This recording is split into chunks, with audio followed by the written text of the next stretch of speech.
Assalamualaikum warahmatullahi wabarakatuh.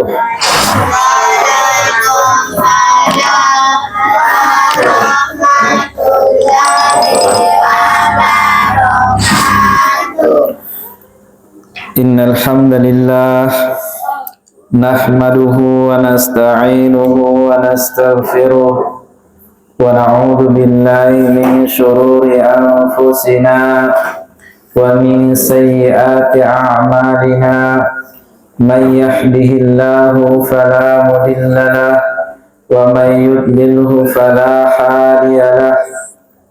Ashhadu an la ilaha illallah wahdahu la syarika lahu wa ashhadu anna Muhammadan abduhu wa rasuluh.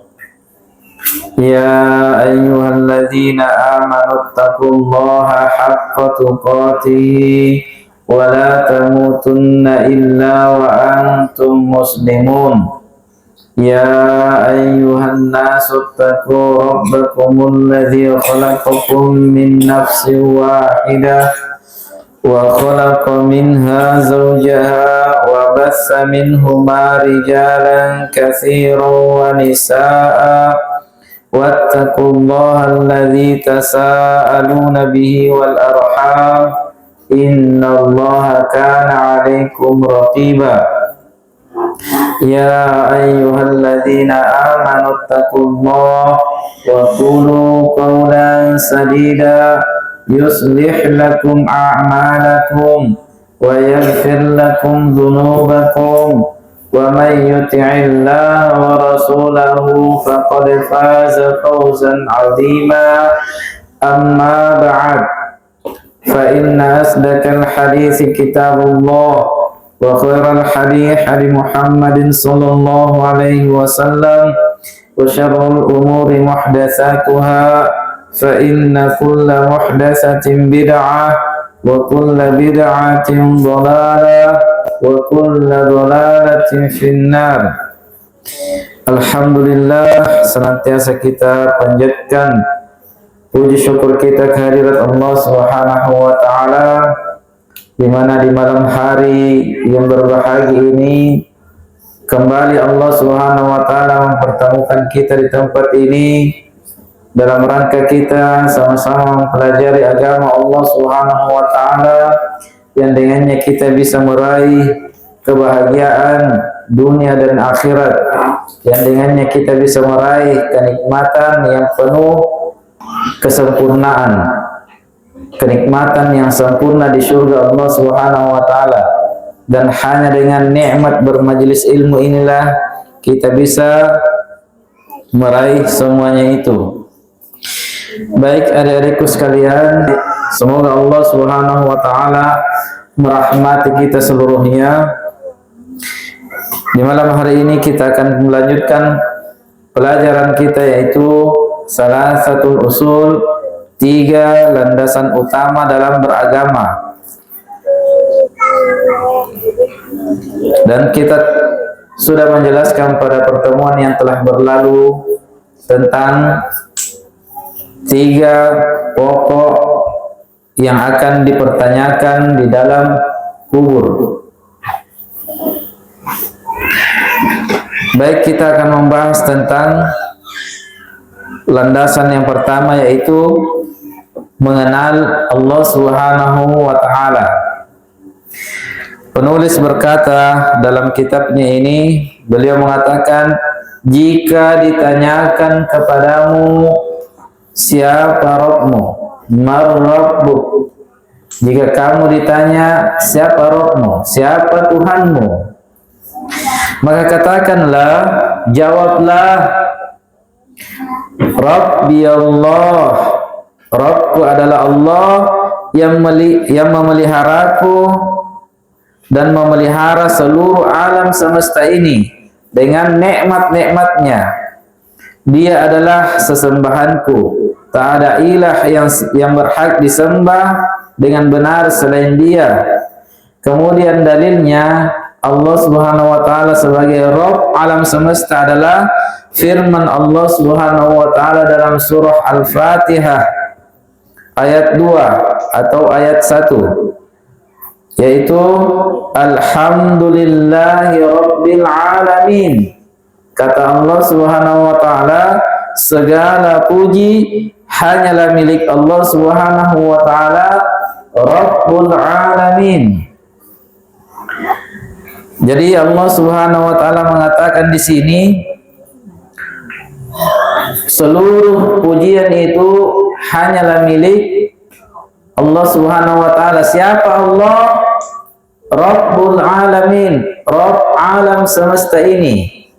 Alam, apa yang dimaksud dengan alam? Alam adalah segala sesuatu selain Allah.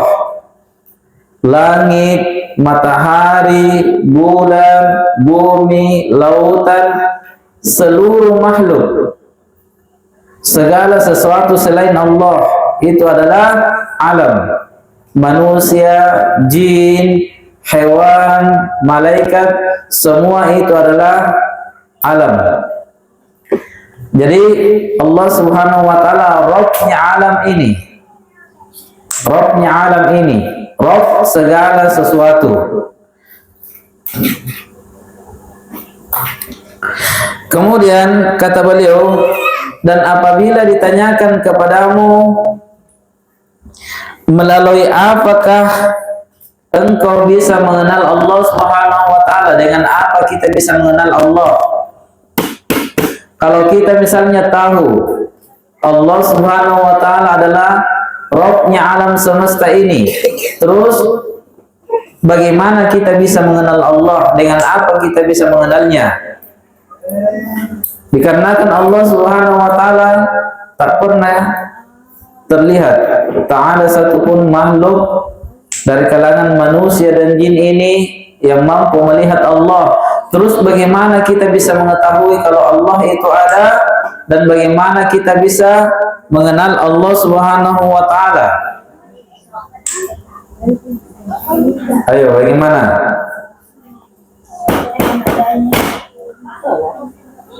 Bagaimana kalian bisa mengenal Allah? Kemudian kata beliau, maka katakanlah kita bisa mengenal Allah Subhanahu wa taala melalui ayat-ayatnya, makhluk-makhluknya. Di antara ayat-ayatnya adalah siang dan malam, matahari, bulan, dan di antara makhluk-makhluknya adalah 7 langit dan 7 bumi ini beserta seluruh yang ada di dalamnya dan yang berada di antara keduanya. Jadi kata beliau, dengan inilah kita bisa mengenal Allah Subhanahu wa taala, bahwa Allah itu ada dan Allah Subhanahu wa taala adalah Rabbnya alam semesta ini. Kemudian beliau mengatakan dalilnya adalah dalam surah Fussilat ayat 37. Allah Subhanahu wa taala berfirman, wa min ayatihi al-lail wan-naharu wasyamsu wal-qamar la tasjudu lisyamsi wala lil-qamar wasjudu lillahi alladhi khalaqahunna in kuntum iyyahu ta'budun. Kata Allah Subhanahu wa taala, dan sebagian dari tanda-tanda kekuasaannya adalah malam dan siang, matahari dan bulan. Janganlah kalian bersujud kepada matahari dan jangan pula kalian sujud kepada bulan, tetapi sujudlah kalian kepada Allah yang menciptakannya jika kamu hanya kepadanya menyembah.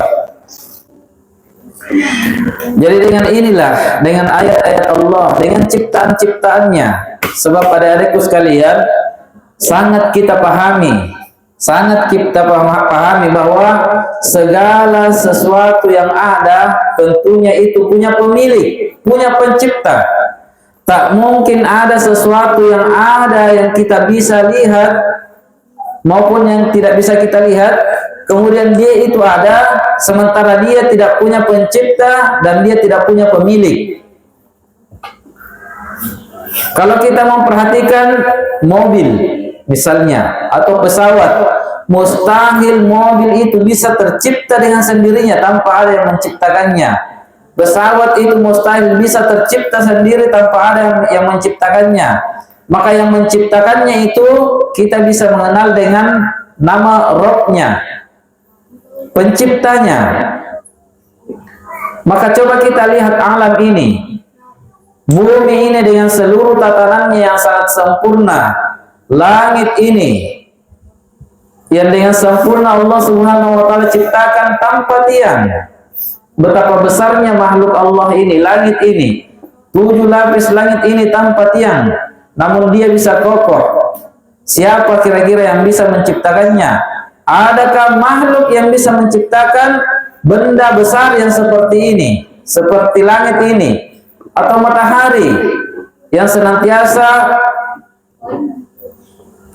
yang jaraknya tidak ada yang bisa menghitung jaraknya antara langit dan matahari itu, namun dia sinarnya tetap bisa menyinari bumi ini. Bulan pun demikian. Maka tentu kita, kalau kita mau merenungkan perkara ini, kita akan mampu mengetahui bahwa Maha Suci Allah yang menciptakan seluruhnya ini. Tentu yang menciptakan ini, semua benda-benda besar ini adalah yang maha besar, yang maha pencipta.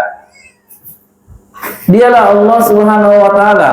Maka dengan ayat-ayatnya ini, dengan tanda-tanda kebesarannya ini, dengan ciptaan-ciptaannya ini yang luar biasa, yang maha besar, maka kita pun mampu mengenal bahwa semua itu ada yang menciptakannya. Dialah Allah Rabbul Alamin. Dialah Allah Rabbnya alam semesta. Segala sesuatu yang ada, Allah Subhanahu wa taala adalah Rabbnya. Allah Subhanahu wa taala adalah Tuhannya. Jadi demikianlah, kalau ada yang bertanya kepada kita, bagaimana kamu bisa mengenal Allah sementara Allah tidak bisa dilihat? Nanti di akhirat, nanti di surga Allah baru orang bisa melihat Allah.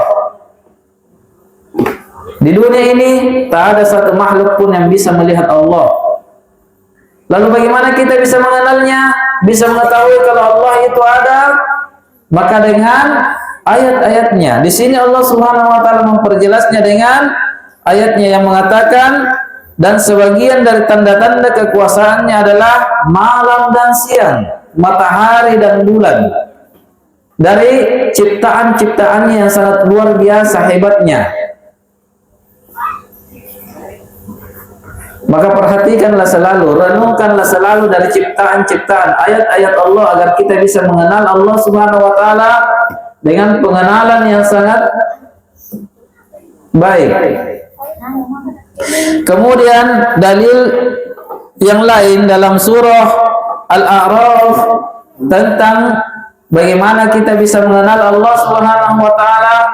Allah Subhanahu wa taala berfirman, Inna rabbakumullahu alladhi khalaqas samawati wal ard fi 6 ayyam thumma istawa 'alal 'arsy yughshil layla an-nahara yatlubuhu hasithan wasyamsa wal qamar wan nujuma musakhkharatin bi amrihi ala lahul khalqu wal amr tabarakallahu rabbul alamin.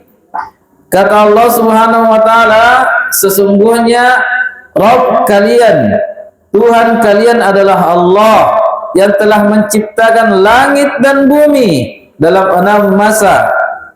Lalu dia pun bersemayam di atas arsh.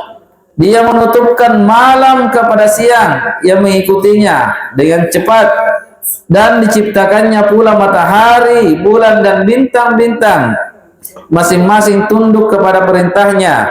Ingatlah, menciptakan dan mematikan hanyalah milik Allah, hanyalah hak khusus untuk Allah, Maha Suci Allah, Rabb alam semesta.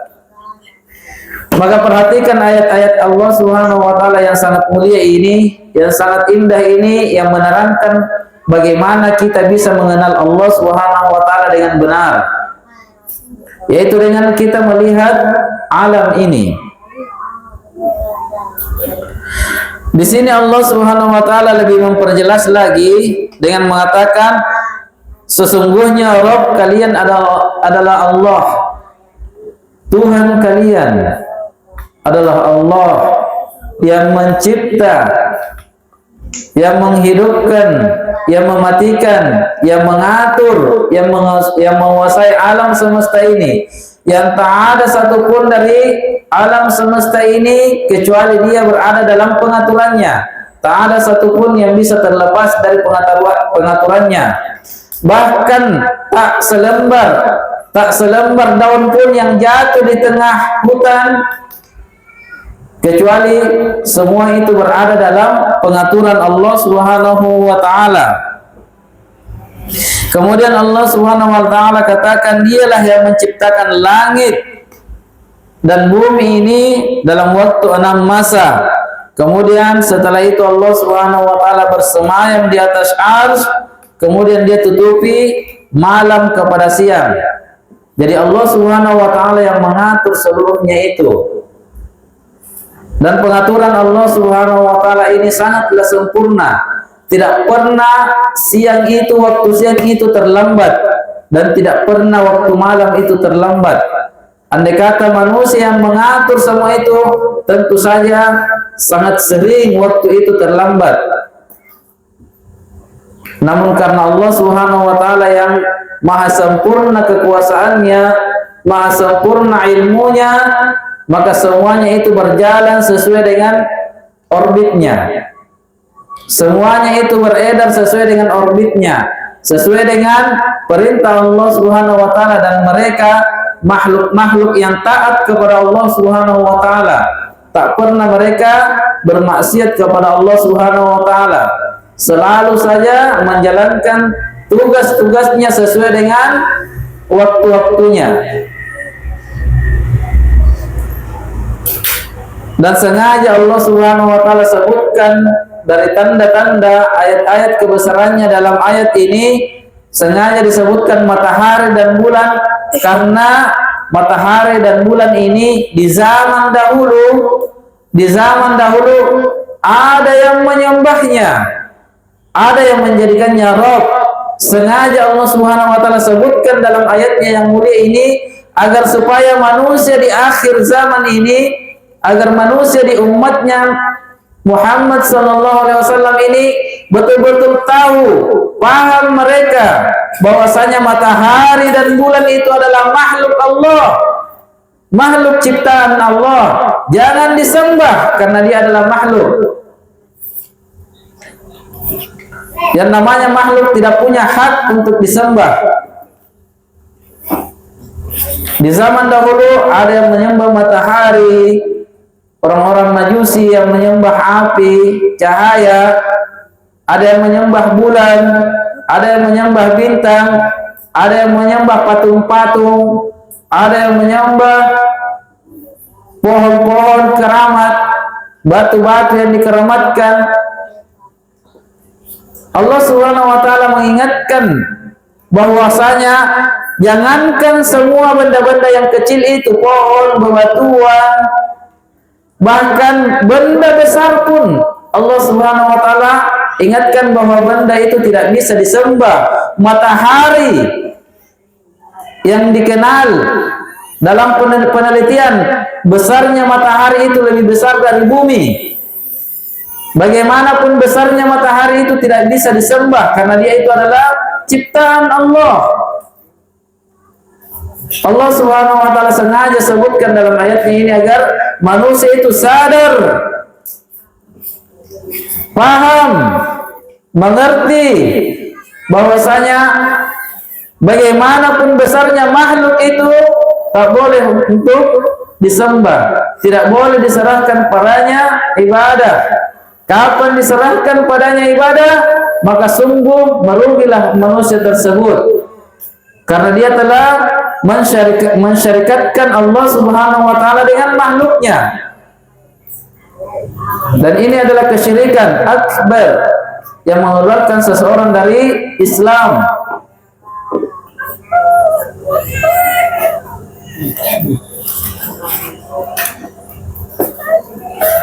Maka ini harus kita pahami adik-adikku sekalian. Maka dengan mengenal Allah Subhanahu wa taala melalui ayat-ayatnya, tanda-tanda kebesarannya, makhluk-makhluknya, ciptaan-ciptaannya, maka dengan ini kita bisa paham bahwa betul-betul la ilaha illallah, tak ada Rabb yang berhak disembah kecuali hanya Allah. Semua pengenalan ini mengarahkan kita untuk betul-betul mentauhidkan Allah, mengisahkan Allah Subhanahu wa taala dalam seluruh ibadah. Tak pantas untuk kita serahkan kepada makhluk ibadah kita karena mereka makhluk, sama halnya dengan kita. Makhluk tidak bisa memberikan manfaat dan tidak pula bisa memberikan mudarat kepada kita sedikit pun kecuali dengan biiznillah, dengan izin Allah Subhanahu wa taala. Maka kata Syekh, kalau kalian ditanya tentang bagaimana kita mengenal Allah, dengan inilah kita mengenal Allah, dengan tanda-tanda kebesarannya, ciptaan-ciptaannya. Sebab tak ada satupun yang ada yang tercipta melainkan Allah Subhanahu wa taala yang menciptakannya.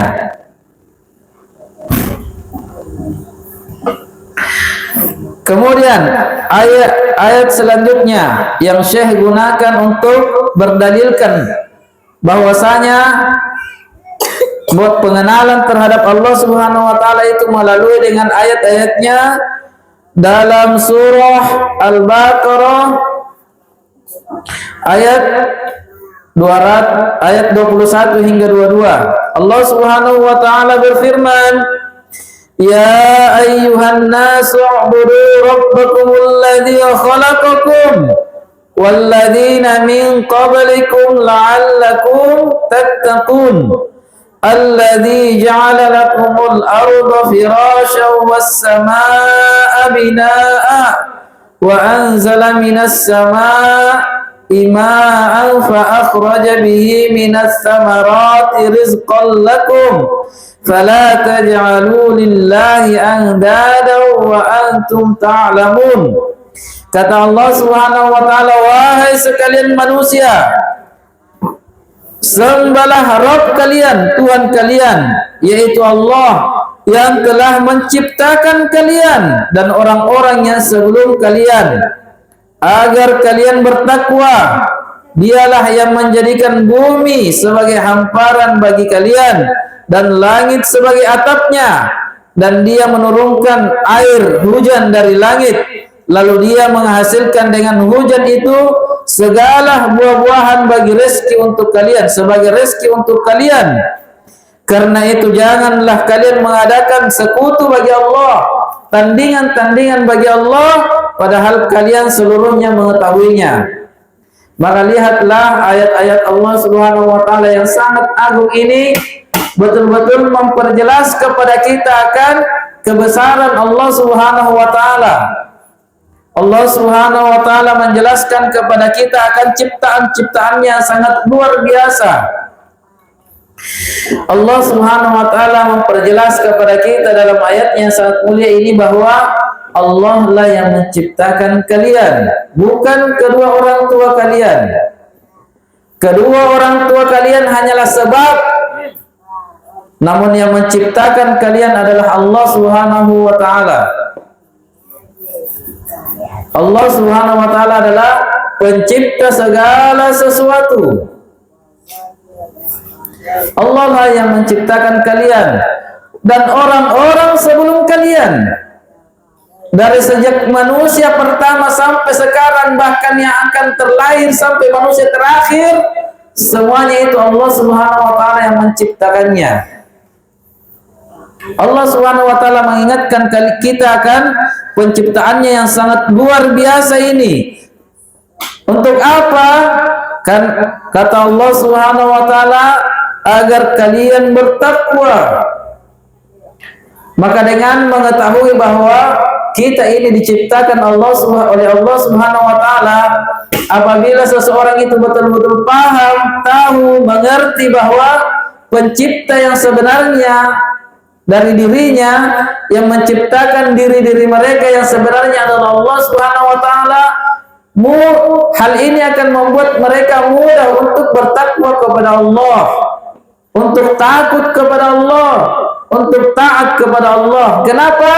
Tentu saja seseorang yang menyadari dirinya siapa yang menciptakannya, dia akan mudah mentaatinya, dia akan mudah mencintainya, dia akan mudah mendengarkan apapun yang diperintahkannya. Apalagi kalau kita mengetahui bahwa segala kebutuhan kita ada padanya, rezeki kita, jodoh kita ada di tangannya. Dengan pengetahuan yang semacam ini, maka akan mudah untuk kita bertakwa kepada Allah Subhanahu wa taala. Dan memang tujuannya ini Allah Subhanahu wa taala sebutkan, ingatkan kepada kita bahwa hanya Allah yang menciptakan kita. Tujuannya memang agar kita bisa bertakwa kepada Allah Subhanahu wa taala. Kemudian setelah itu Allah katakan, dialah yang menciptakan bumi dan dihamparkannya bumi bagi kita seluruhnya. Langit dijadikan sebagai atap.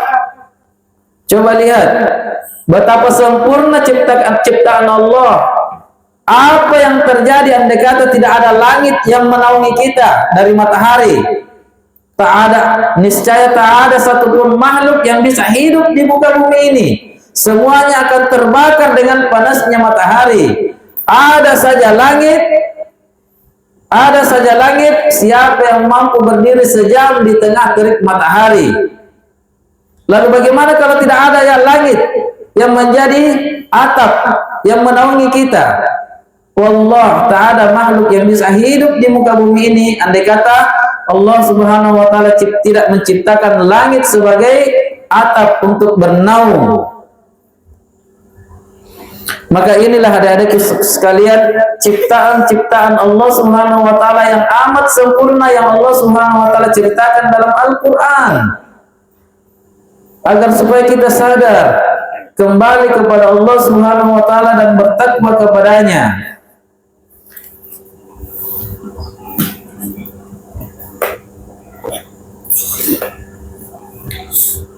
Agar supaya kita tidak menjadi orang yang bodoh, yang tidak mengenal Tuhannya, tidak mengenal ciptaan-ciptaannya. Betapa sempurna ciptaan Allah. Tak ada satu makhluk pun yang mampu menyaingi ciptaan Allah. Tak ada satu makhluk pun yang mampu menyaingi kesempurnaan dari ciptaan Allah Subhanahu wa taala. Kemudian setelah itu Allah Subhanahu wa taala kembali menjelaskan, dan dialah Allah yang menurunkan air dari langit, air hujan dari langit, lalu dia menghasilkan dengan hujan itu segala buah-buahan sebagai rezeki kalian. Dan Allah Subhanahu wa taala menjadikan air ini sebagai sumber kehidupan untuk seluruh makhluk yang hidup di permukaan bumi ini. Bayangkan saja, andai kata Allah Subhanahu wa taala tidak menurunkan air dari langit, apa yang terjadi? Ada makhluk yang bisa hidup? Ada makhluk yang bisa hidup? Tidak ada. Betapa sempurnanya ciptaan Allah. Dan adakah makhluk yang bisa menurunkan hujan dari langit, menciptakan hujan buatan? Ada? Tidak ada. Maha suci Allah dengan segala ciptaannya. Maka dengan inilah kita hendaknya kembali kepada Allah. Karena Allah Subhanahu wa taala yang menciptakan segala apa yang kita butuhkan. Dia yang menciptakan kita, dan dia juga yang menciptakan segala apapun yang kita butuhkan di muka bumi ini. Allah yang menurunkan air dari langit sebagai rezeki untuk kita, dan dijadikan air itu sebagai sumber kehidupan dari seluruh makhluk. Tak ada satu makhluk pun yang bisa hidup tanpa air. Tumbuh-tumbuhan akan kering tanpa air, binatang akan mati tanpa air, dan manusia pun tidak akan bisa hidup tanpa air. Dan Allah Subhanahu wa taala yang mengatur semua ini, diatur sesuai dengan porsinya, sesuai dengan kebutuhannya. Maka lihatlah, sadarilah, saksikanlah ayat-ayat Allah, tanda-tanda dari kebesaran-kebesaran Allah Subhanahu wa taala yang maha besar, yang maha perkasa.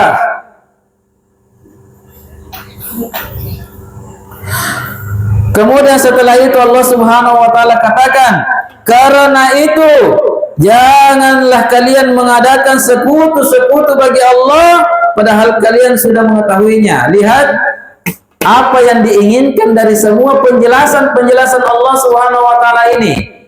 Dari semua ayat-ayatnya yang sangat hebat yang dijelaskan kepada kita melalui Al-Qur'an ini, apa yang Allah inginkan. Lihatlah, agar kalian itu wahai manusia jangan mempersekutukan Allah dengan segala sesuatu selainnya. Jangan menjadikan Tuhan selain Allah. Jangan kalian muliakan makhluk sebagaimana kalian memuliakan Allah. Inilah tujuan akhirnya. Jangan mempersyirikatkan Allah Subhanahu wa taala dengan sesuatu apapun. Dan ketahuilah adik-adikku sekalian, misi ini, tujuan ini agar supaya manusia itu tidak mempersyirikatkan Allah, ini adalah tujuan Allah Subhanahu wa taala mengutusnya dengan diutusnya seluruh para nabi dan rasul-rasul Allah terdahulu. Seluruh nabi dan rasul Allah dari awal sampai akhir, tujuan pokok diutusnya adalah untuk menegakkan ini, untuk menegakkan kalimat la ilaha illallah, agar mereka memberantas segala macam bentuk kesyirikan. Allah Subhanahu wa taala menjadikan para nabi dan rasul itu diutus ke muka bumi ini untuk membersihkan segala macam bentuk kesyirikan. Dan Allah Subhanahu wa taala sudah menjelaskan kepada kita seluruhnya berbagai macam ayat-ayatnya, tanda-tanda kebesarannya, agar supaya kita kembali sadar, kembali bertobat kepada Allah, dan kembali bertakwa kepada Allah, mentauhidkan Allah, mengesahkan Allah Subhanahu wa taala dalam ibadah kita, karena semua yang kita butuhkan itu ada di tangan Allah.